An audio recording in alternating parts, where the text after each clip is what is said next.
So this one gets really interesting with John Morrison, Johnny Nitro, when he talks about Chris Benoit with Chris Van Vliet. So sit back, relax, and enjoy this reaction. Make sure to subscribe to Chris Van Vliet. Links in the description. And if you're ready, comment ready. 3, 2, 1. You mentioned winning the ECW championship. So that was at Vengeance, No Way Out, Vengeance Night of Champions, 2007. Correct. It was supposed to be Chris Benoit versus CM Punk for the vacant ECW championship.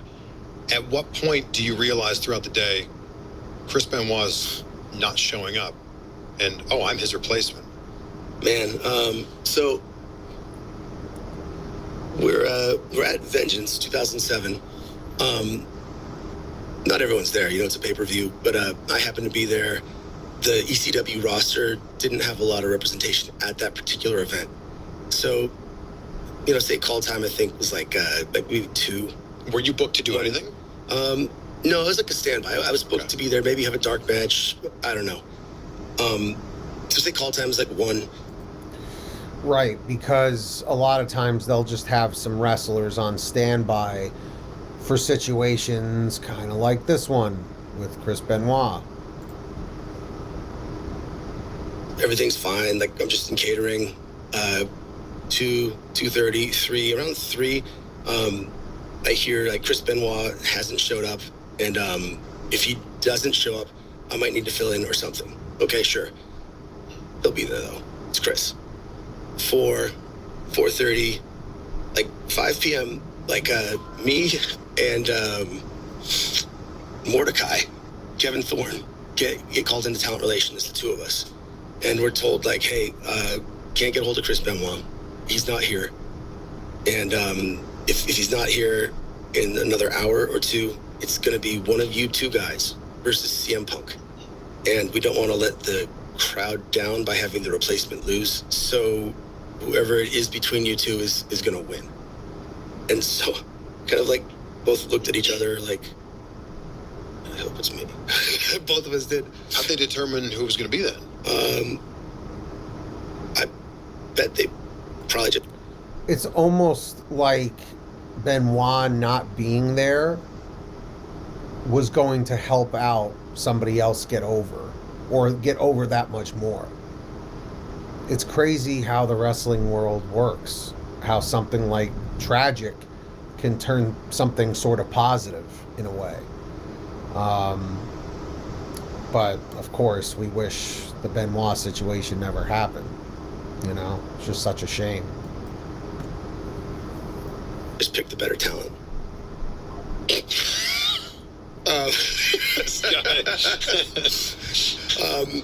I don't know who made that decision, who made that call. I hadn't... Because this is the difference between a veteran and someone who's at that point, 4 or 5 years in.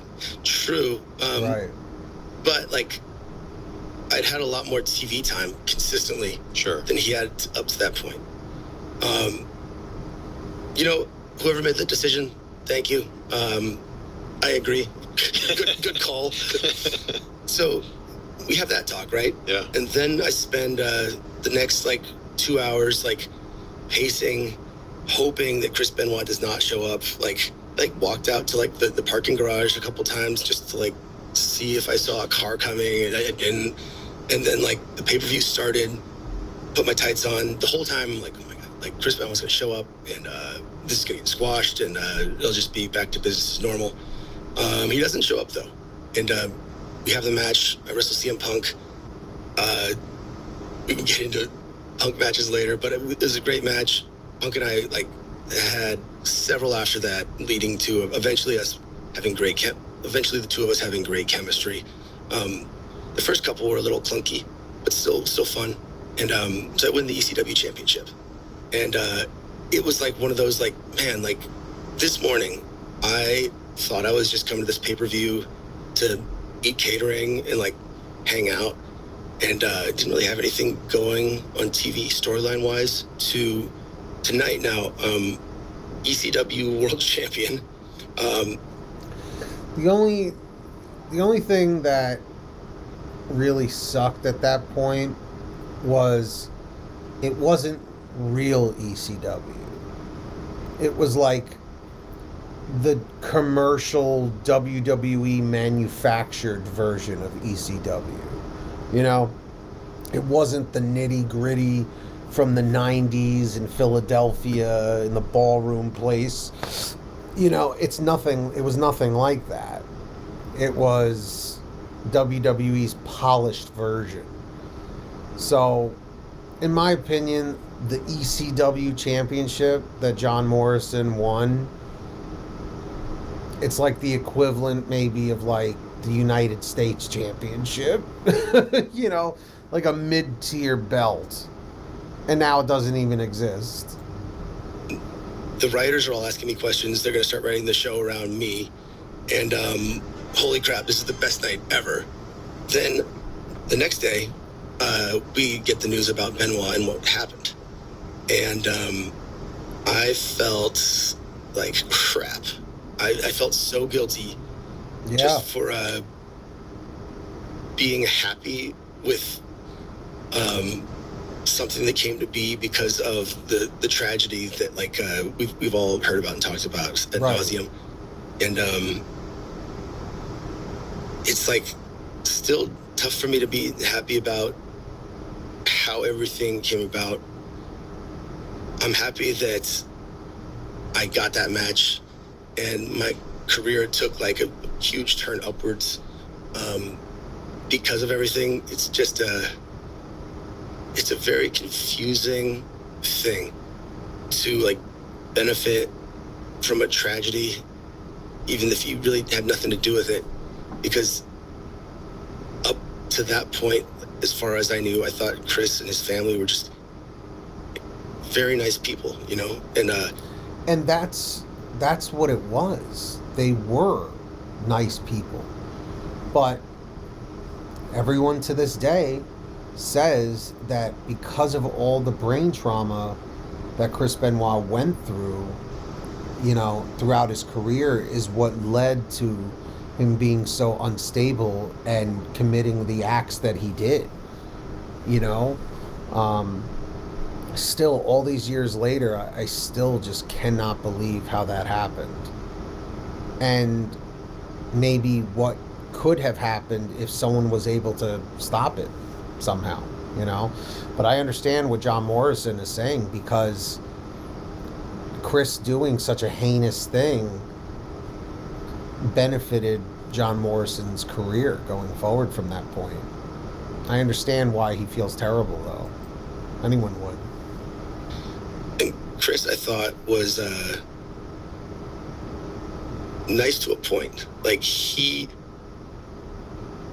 always liked me, I think, and respected me because he could tell that I liked wrestling, and that's what I was there for. But he was one of the guys that was kind of gonna weed you out if he didn't like you, or if anyone thought you had an attitude problem. You're gonna have to deal with him. And I just don't understand how anyone could get in Benoit's face. The rabid Wolverine. Like, how could anyone get in Benoit's face, man? How? Kind of felt like it was cool that like he saw me in regards to the fact that like I did like wrestling then. I like wrestling now. More than that, I loved it, and I still love it. And when I mentioned confusing, like talking in circles about it, well, does it feel like quite like articulate? Does it feel like your world title victory is a little tainted because now you're the footnote of this tragedy? I've never thought about it in those terms. Like, the only thing that I think about is I would say it's a bit tainted. Yeah, absolutely. There's a stain on it for sure, because he would have never had that title shot otherwise, or at least he would not have had that title shot that night. Feel guilty about being so happy and excited because I didn't know what had happened. Yes, you didn't know. Yeah, and like, but still, you know. And then, like, I don't care if it's a footnote or not. Like, what happened after it is like more meaningful to me anyway. Where do you feel like that the WWE ECW World Championship falls in the lineage of like WWE Championship World Title? Like, because it is a world title. So, technically, there was. It's a word. Okay, going back to what I said a little earlier, it's a world title in a defunct company that was brought back for like a year or two or whatever on the Sci-Fi Channel. Like, it was like WWE's like B show or C show. So it's, in my opinion, because I grew up in the golden era, the 90s, and the Attitude Era, as you guys know, that title was practically worthless, in my opinion. But that's my opinion. Do you think the ECW, the newer one in 2007, was good, or did it have some worth? 3 world titles when I won ECW, the ECW World Championship. There was SmackDown, Raw, like one was like the World Championship, one was the Heavyweight Championship, Yeah. and the ECW World Championship. Everyone, those 3 champions all got immediate first class travel. Like, it was like the 3 titles. Like a week or 2 after I won it, they decided that like we're gonna have 2 main titles. Like Raw and SmackDown, those are the 2 main ones. ECW's like a title, but it's the ECW Heavyweight Championship. It's not quite on the level of the other 2. But there you go. You see what I mean? That's exactly what. This is my first time watching this, and I knew what he just said because I literally just said it before he said it. technically for a week or 2, I was working. But you like felt the shift happen? Yeah. Like, I mean, if you think about it, if you want to compare it to like a television show, right? Yeah. It's like if you're like, one of the guest stars or a recurring lead or a supporting lead, you're in all the episodes, and the stories kind of are like mostly about like the top like people on the call list, right? But like, say like 2 of the top actors leave, and then suddenly like you're number 1 on the call sheet. It's a nerdy acting analogy, but it means that like the show is kind of written mostly about you. You're the A story. So with the ECW World Championship, it became the A story for the hour-long show ECW on WWE on Tuesday. Thank you very much. You could even relate it to Raw and SmackDown. Okay? Raw was always the flagship show of WWE, since 1993. But then in 98, 99, I think it was 98, 99, when SmackDown debuted, it was based off of The Rock laying the smack down. So at that point, Raw and SmackDown were almost equals, kind of like Nitro and Thunder, but Thunder was nowhere near Nitro level, where SmackDown in the early days was. But then when they started kind of separating Raw and SmackDown and kind of making them their own entities or whatever, and like split the rosters up, which I hated that they did, SmackDown was always the B show. Everything like everyone crappy just kind of got dumped to SmackDown eventually, other than when like Brock Lesnar was kind of running the show over there. But anyway, that's my 2 cents. Let me know what you think. Do you think John Morrison's ECW run was tainted because of the Benoit situation? I want to hear from you. Make sure to subscribe to Chris Van Vliet. Subscribe over here if you like this kind of stuff. And if you made it to the end, comment end139. Let's see if we can get 1 like on this video. Thanks so much. Till next time, keep watching that wrestling. We'll keep reacting. And if you're not down with that, we got 2 words for you. Subscribe.